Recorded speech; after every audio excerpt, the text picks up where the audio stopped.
आज की कहानी मध्य प्रदेश के भिंड कस्बे के एक मशहूर बोर्डिंग स्कूल शांति विद्या निकेतन की है।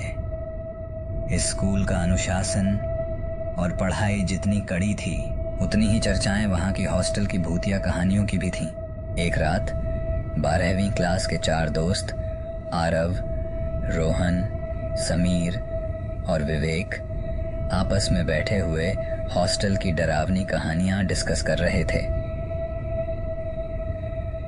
आरव, जो हमेशा एडवेंचर के लिए तैयार रहता था, ने एक अजीब सुझाव दिया। मेरे पास एक ऐसा गेम है जिससे हम जान सकते हैं कि ये भूतिया कहानियां सच हैं या झूठ, उसने हंसते हुए कहा। बाकी सब भी उत्सुक हो गए। ने उबते हुए कहा। आरव ने बताया कि ये चाली चाली गेम है, एक ऐसा खेल जिससे आत्माओं से संपर्क किया जा सकता है। अफवाहें थीं कि इस खेल के कारण कई लोग पागल हो चुके हैं और कुछ की जान भी जा चुकी है। सबने एक गोल बनाकर बैठने का फैसला किया। आरव ने बीच में एक पेपर पर हाँ और नहीं लिखकर 2 पेंसिल्स को एक दूसरे के ऊपर रख दिया। ये देख रोहन हंस पड़ा और मजाक उड़ाने लगा। तभी अचानक कमरे की लाइट्स तेजी से झपकने लगीं, जिससे सबके चेहरे की हंसी उड़ गई। आरव ने मुस्कुराते हुए कहा, डर गए क्या? और रोहन को वापस बैठने को कहा। उसने गहरी सांस लेकर सवाल पूछा, चार्ली, चार्ली, क्या तुम यहाँ हो? कमरे में सन्नाटा पसर गया। कुछ नहीं हुआ। फिर आरव ने दोबारा वही सवाल पूछा, लेकिन अब भी कुछ नहीं हुआ। इससे रोहन ने खिल्ली उड़ाना शुरू कर दिया, लेकिन अचानक पेपर पर रखा पेंसिल तेजी से हिलने लगा और फिर हाँ की ओर घूम गया। कमरे में सन्नाटा छा गया। सबकी आंखें हैरानी से खुली थीं। एक एक करके सभी ने सवाल पूछना शुरू किया। समीर ने पूछा, चार्ली, क्या तुमने कभी किसी को डराया है?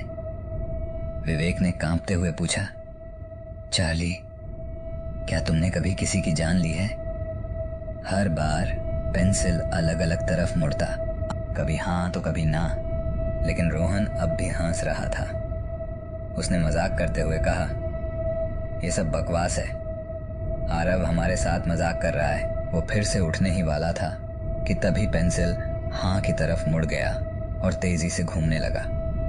लाइट्स अब और ज्यादा तेजी से झपकने लगीं और कमरे में अंधेरा छा गया।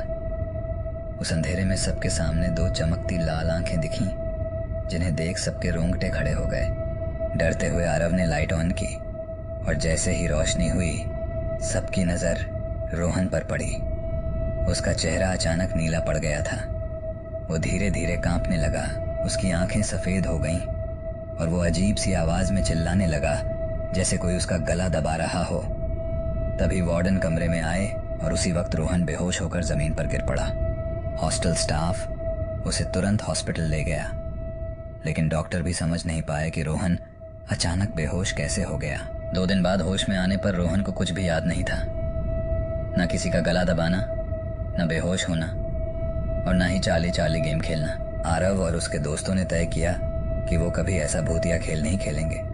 अगर आपको हमारी चाली चाली कहानी पसंद आई तो हमारे चैनल खूनी किस्से को सब्सक्राइब करें और अपने दोस्तों के साथ शेयर करें। हर हफ्ते एक नई रोंगटे खड़ी कर देने वाली कहानी के लिए जुड़े रहें। साथ ही अब आप हमें इंस्टाग्राम, फेसबुक और डिस्कॉर्ड पर भी फॉलो कर सकते हैं और हमारे दूसरे चैनल खूनी किस्से लाइव को भी सब्सक्राइब करना बिल्कुल न भूलें।